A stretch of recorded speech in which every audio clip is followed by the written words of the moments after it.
있었습니다. 오늘 우리에게 주시는 하나님의 말씀은 민수기 8장 5절에서 22절까지 말씀입니다. 민수기 8장 5절에서 22절까지의 말씀을 저희가 한 절씩 교독하시고 마지막 절은 함께 읽도록 하겠습니다. 8장 5절에서 22절 말씀 읽겠습니다. 주님께서 모세에게 말씀하셨다. 너는 이스라엘 자손 가운데서 네 사람을 데려다가 그들을 정결하게 하여라. 그들을 정결하게 할 때에는 이렇게 하여라. 속죄의 물을 그들에게 뿌린 다음에 온몸의 털을 삭도로 다 밀고 옷을 빨아 입게 하면 그들은 정결하게 된다.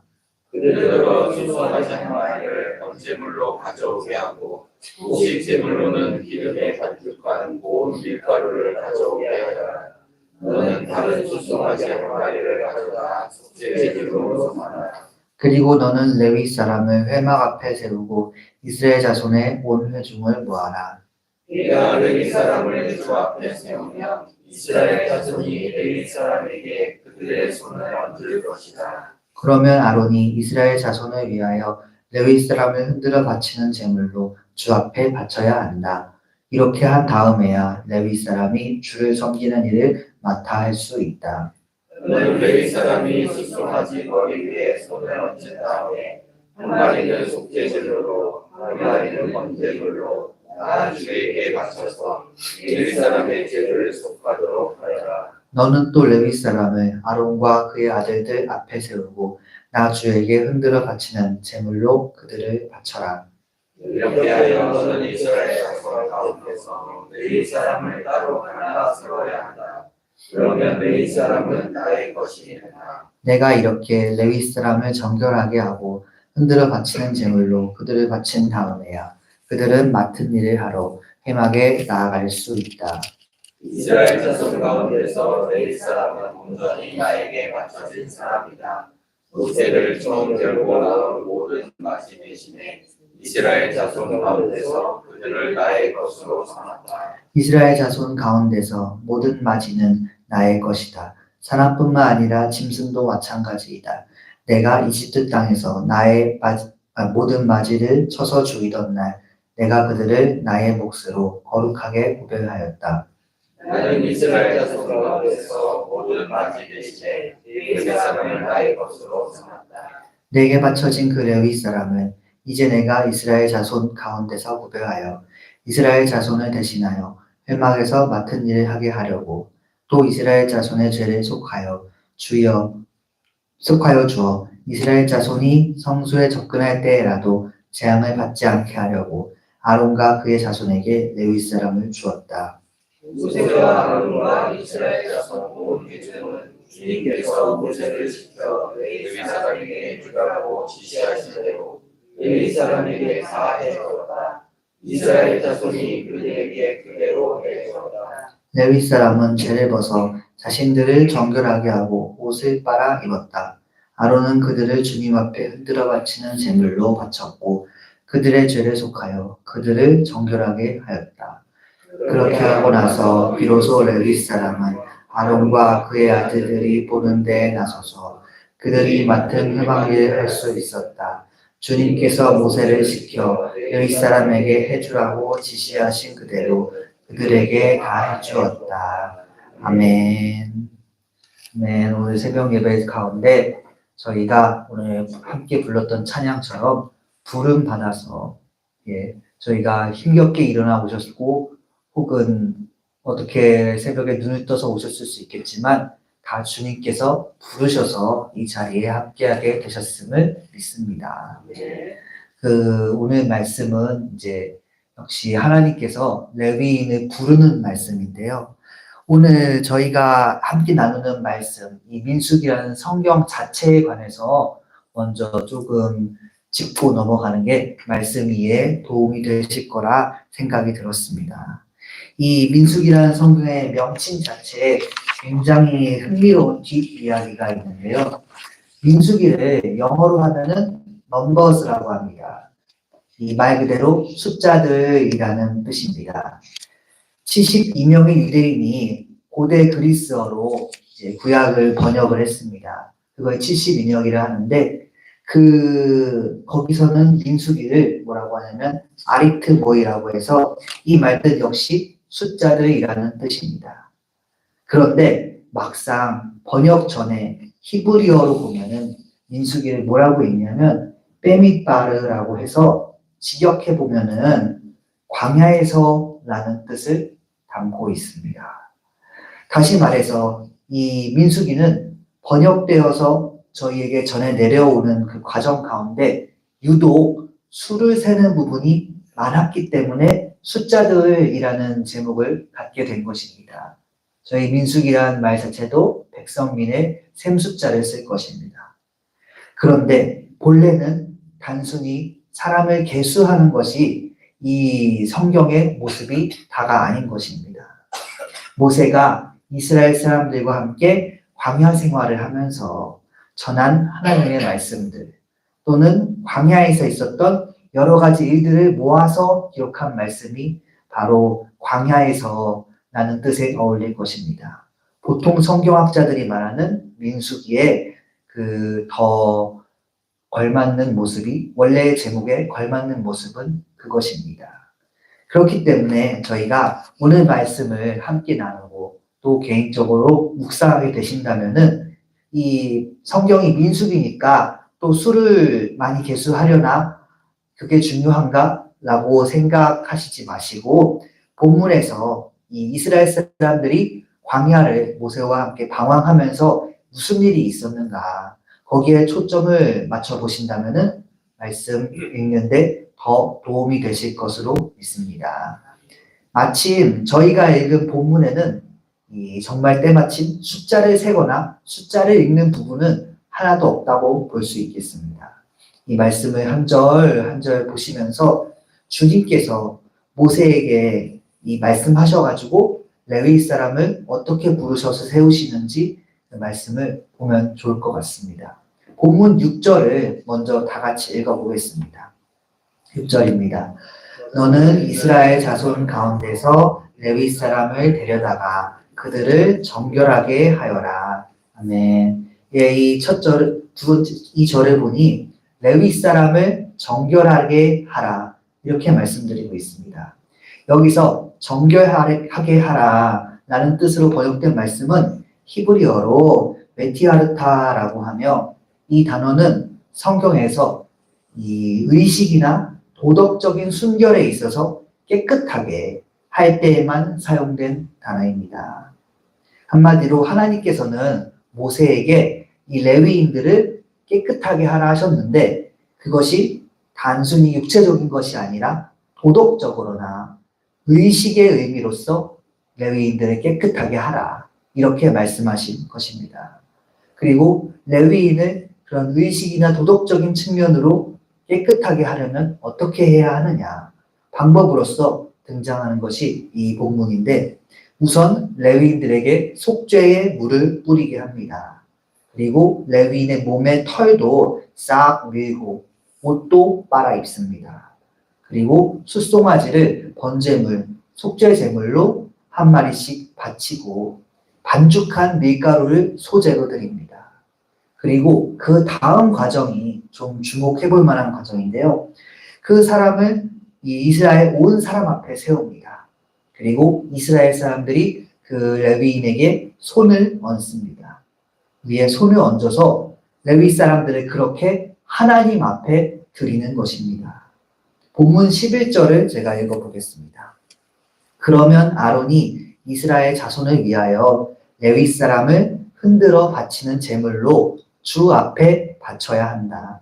이렇게 한 다음에야 레위 사람이 주를 섬기는 일을 맡아 할 수 있다. 네. 이 11절뿐만 아닙니다. 13절에서도 보시면 레위 사람을 바치라 하고 있습니다. 또 16절에서도 다시 반복합니다. 이렇게 하나님께 온전히 바쳐져야지 회막 일을 할 수 있다고 말씀하고 있습니다. 저는 이 말씀을 읽으면서 전에 그 서울 연회에서 보았던 그 석준식 목사님도 받으셨던 그 목사 안수 과정이 생각이 났었습니다.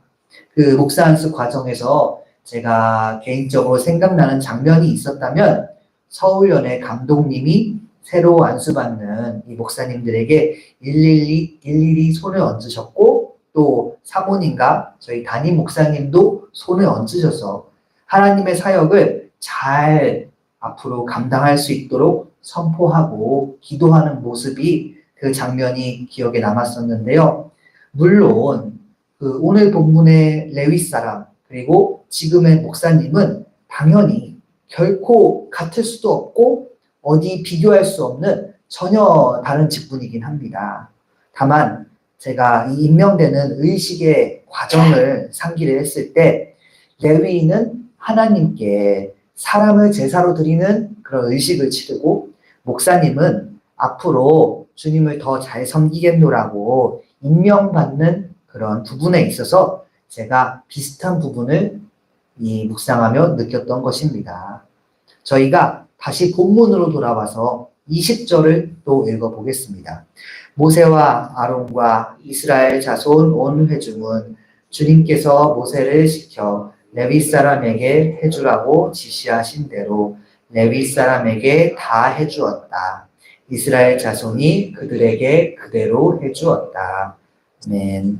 말씀을 보니까 이제 앞서 하나님께서 말씀하셨던 이 레위인의 의식이 실천이 되고 있는 것입니다.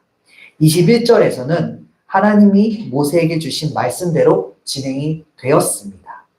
제가 앞서 말씀드린 그 과정들이 진행이 되어서 레위 사람들은 스스로를 정결케 한 뒤에 하나님께 나를 바치는 의식을 치루었고 22절에서 레위 사람들이 그렇게 회막 일을 맡아서 할 수 있게 되면서 오늘 저희가 읽은 본문이 마무리가 되는 것입니다.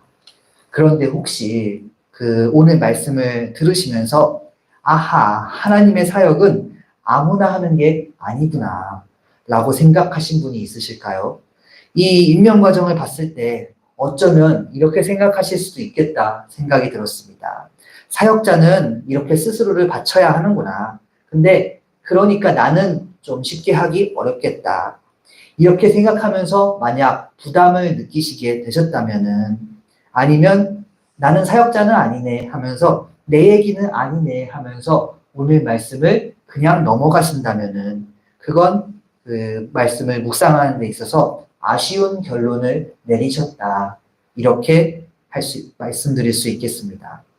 왜냐하면 본문에 나오는 이 레위인이 목회자인가 그거를 딱 잘라 정하고 적용하는 거는 말씀을 이 성경 전체적으로 제대로 읽은 게 아니기 때문입니다. 일단 오늘 본문을 다시 한마디로 요약해 말씀을 드리면 레위인들이 사역을 하기 전에 정결해지고 하나님 앞에 스스로를 내어드리는 시간을 가졌다는 것인데요. 이 레위인들이 하는 역할을 저희가 잠시 짚어봐야 할 필요가 있습니다. 이들이 하는 일을 보면 단순히 제사장의 일이나 제사를 돕는 것이 전부가 아닙니다. 레위인들은 성전에 관해서 온갖 일들을 수행했습니다. 민수기 3장에 보시면 제사장이 아닌 레위인의 역할들이 또 나옵니다. 이 고핫 자손은 제사 도구를 관리했고 게르손 자손은 회막에 쓰이는 장막류를 수레로 옮겼으며 무라리 자손은 성막을 메고 세우는 역할을 하였습니다. 이게 건물을 관리한다는 측면으로 엄청 넓게 본다면은 레위인들은 관리 집사의 역할을 수행한 것입니다. 또한 역대상에도 레위인의 다른 역할이 나옵니다. 제가 23장 29절, 역대상 23장 29절을 읽어보겠습니다. 또 상위에 늘 차려놓는 빵과 곡식 제물의 밀가루와 누룩을 넣지 않고 만든 빵을 냄비로 굽는 일과 반죽하는 일과 저울질을 하고 자로 재는 모든 일을 맡았다. 예, 이 말씀 제가 읽은 부분이 이 레위인의 또 다른 역할인데요. 말씀에서 보시면 레위인은 제사 때 쓰는 곡식 제물을 관리하면서 계수하고 재는 역할을 했습니다. 이것도 역시 넓게 보자면 오늘날 교회에서 이 회계의 업무를 처리해 주시는 사무간사의 역할이라고도 볼 수 있는 것입니다.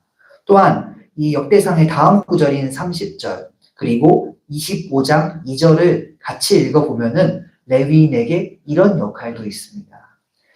30절입니다. 또 아침 저녁으로 주님께 감사와 찬송을 드리며 25장 2절입니다. 아삽의 아들은 삭불과 요셉과 느다냐와 아사렐라이다. 이 아삽의 아들들은 왕의 지시에 따라 아삽의 지도를 받고 신령한 노래를 불렀다. 이 말씀을 보니까 레위인들이 찬송을 준비해 주님 앞에 드리는 역할을 맡았습니다. 오늘날에 비하면은 넓게 보면은 성가대의 역할도 하였던 것입니다. 여기서 끝이 아닙니다. 느헤미야 8장 8절도 제가 여기 나오는 레위인의 역할을 읽어보겠습니다. 하나님의 율법책이 낭독될 때에 그들이 통역을 하고 뜻을 밝혀 설명하여 주었으므로 백성은 내용을 잘 알아들을 수 있었다. 이 말씀을 들으셨다시피 레위인이 율법을 하나님의 말씀을 가르치는 그런 교사의 역할을 수행하였습니다. 저희 속모임 같은 데에서 서로 말씀에 대해 궁금한 점을 묻기도 하고 이제 그거에 대한 답을 듣거나 배우실 때가 있으실 것입니다. 혹은 교회학교 교사를 지금이 아니더라도 하신 적이 있으실 텐데 하신 경험이 있으실 수 있으신데 이스라엘에서 그런 모든 말씀이나 가르치는 것들은 레위인이 했던 사역입니다. 역대하 19장 8절을 보니까 레위인의 역할이 정말 끝이 없습니다. 또 이런 역할도 하였는데요. 8절을 읽어보겠습니다. 이 밖에 예루살렘에서도 여호사밧이 레위인들과 제사장들과 이스라엘 가문의 족장들 가운데에서 사람을 뽑아 재판관으로 임명하여 주님의 법을 어긴 경우를 포함하여 예루살렘에 사는 모든 주민의 송사를 재판하게 하였다. 말씀에서 보니까 레위인들이 무려 재판관의 역할도 수행을 하였습니다. 사실 심지어 아직도 말씀드릴 수 있는 레위인의 사역이 그 가지수가 남아 있습니다. 이 오늘 말씀드린 것 외에도 역대상 26장에 보면은 문지기의 역할도 수행을 하였습니다. 역대하 29장 12절에 보면은 왕의 개혁에 동참하여서 성전을 정화하는 것도 도왔습니다. 역대하 35장 9절에 보면은 유월절 제사를 위해서 큰 봉헌을 하기도 합니다. 그러니까 종합하면 이 모든 예시를 볼 때 알 수 있습니다. 레위인의 사역은 오늘날 관점으로 볼 때 교회에서 어떤 형태로든 봉사하는 것, 혹은 재판관처럼 사회 정의를 실현하는 것, 심지어 그냥 예배에 봉헌하고 참여하는 것도 다 레위인의 사역에 들어갈 수 있는 것입니다. 다시 말해 지금 이 새벽 기도 자리를 저희가 채우고 주님 앞에 나아오는 것, 그런 저희 모두가 레위인의 역할을 하고 있음을 믿으시기 바랍니다. 그렇기 때문에 저희가 오늘 말씀을 따라서 레위인처럼 마음을 다잡는 저희 되길 바랍니다. 지금 예배 대부분 권사님, 그 집사님 다들 이 감리교 장정에 따라서 이 직분을 얻으시는데 시험을 보셨을 것입니다. 심지어 장로님은 면접도 보십니다. 그래서 그 직분을 받게 되셨습니다. 다시 말해 본문에 레위인이 오늘 받았던 그 의식적인 부분은 저희 모두 충족을 해 있습니다. 그렇기 때문에 이제 이 주님께서 주시는 마음을 잘 다잡고 각자 하나님께서 맡겨주신 역할을 감당하면 되는 것입니다. 다만 그 주님이 맡겨주시는 역할이 무엇인가? 그거는 주님과 기도로 잘 논의해 보시고 순종하면서 따르시길 바랍니다. 다만 마음을 잘 가다듬어서 레위인이 사명받을 때처럼 영육간에 정결한 저희 되기를 소망합니다. 주님 기뻐하시는 모습으로 그렇게 신앙생활하면서 레위인이 받았던 그 은혜, 레위인이 받았던 그 감동과 상급 저희 역시 받게 되기를 소망합니다. 기도하시겠습니다. 저희에게 사명을 주시는 주님, 레위인에게 그러셨듯이 주님께서는 저희를 부르시고 하나님 나라의 백성이 되게 하셔서 일꾼으로 임명하시고 헌신하게 하셨습니다. 저희가 그런 주님의 뜻에 순종하게 하여 주시옵소서. 사랑으로 따라가게 하여 주시옵소서. 주님 말씀하시면 저희가 나아가고 뜻하신 그곳에 있기 원합니다. 부름받아 나선 임몸 주님 부르신 어디든지 가겠습니다. 이끄시는 대로 순종하며 살게 하여 주시옵소서. 살아계신 예수님의 이름으로 기도드립니다. 아멘. 하늘에 계신 우리 아버지여, 이름이 거룩히 여김을 받으시오며 나라가 임하시오며 뜻이 하늘에서 이루어진 것 같이 땅에서도 이루어지이다. 오늘 우리에게 일용할 양식을 주시옵고 우리가 우리에게 죄 지은 자를 사하여 준 것 같이 우리 죄를 사하여 주시옵고 우리를 시험에 들게 하지 마시옵고 다만 악에서 구하시옵소서. 나라와 권세와 영광이 아버지께 영원히 있사옵나이다. 아멘.